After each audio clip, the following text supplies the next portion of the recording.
আসসালামু আলাইকুম রহমতুল্লাহ। সম্মানিত ভিউয়ার্স, শিখতে শিখতে শিখায় এর চতুর্থ পর্বে আপনাদেরকে স্বাগতম। ইনশাআল্লাহ আজকের এই পর্বে আমি আলোচনা করব আরবিতে কীভাবে কোনো একটা জিনিস আর একটা জিনিসের মধ্যে আছে এটা বলতে হয়। যেমন আল ওয়ালাদু ফিল মাদ্রাসাতি, ছেলেটি মাদ্রাসায় আছে। আর রজুলু ফিল মসজিদি, লোকটি মসজিদে আছে।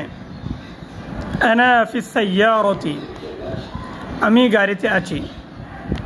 আস সাইয়ারতু ফিস শারি'i, গাড়িটি রাস্তায় আছে। আল উম্মু ফিল মাতবাখি, মা রান্না করে আছে। আল আবু ফিস সুকি, বাবা বাজারে আছেন। একইভাবে যদি আমরা অনির্দিষ্ট কিছু বলি, অনির্দিষ্ট কিছু কোথাও আছে, এই জিনিসটাকে আরবিতে বলতে যাই, তাহলে প্রায় বলতে গেলে ফরম্যাটটা একই, সামান্য করে চেঞ্জ হবে। যেমন ফিল মসজিদি ওয়ালাদুন, ফিল মসজিদি ওয়ালাদুন, মসজিদে একটি ছেলে আছে।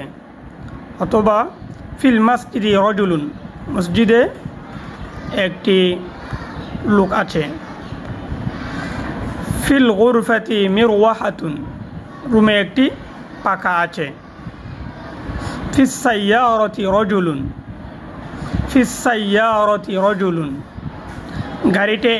গাড়িতে একটি লোক আছে।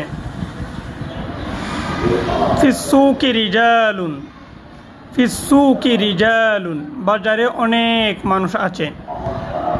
ফিল ময়দানি লাইবুন, ফিল ময়দানি লাইবুন, মাঠে একজন খেলোয়াড় আছে। ফিল বাইতি দয়ফুন, ফিল বাইতি দয়ফুন, করে একটি মেহমান আছে। একইভাবে যদি আমরা সামনে পিছনে ডানে বামে উপরে নিচে পাশে এগুলো বলতে যাই, তখন ফির বদলে ডানে বামে এর আরবিটা চলে আসবে। যেমন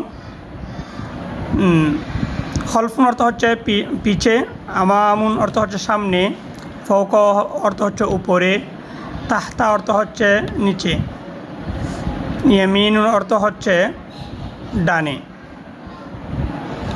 যদি আমরা বলি ঘরের সামনে একটি লোক আছে, আমামাল বাইতি রজুলুন, আর এটা যদি নির্দিষ্ট করে বলি তখন বলতে হবে আর রজুলু আমামাল বাইতি, লোকটি ঘরের সামনে আছে।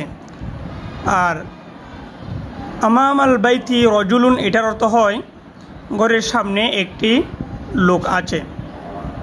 আর যদি বলি মসজিদের পিছনে একটি কবর আছে, খলফাল মসজিদি মাকবারাতুন, খলফাল মসজিদি মাকবারাতুন। আর যদি বলি কবরটি মসজিদের পিছনে আছে, আল মাকবারাতু খলফাল মসজিদি, আল মাকবারাতু খলফাল মসজিদি।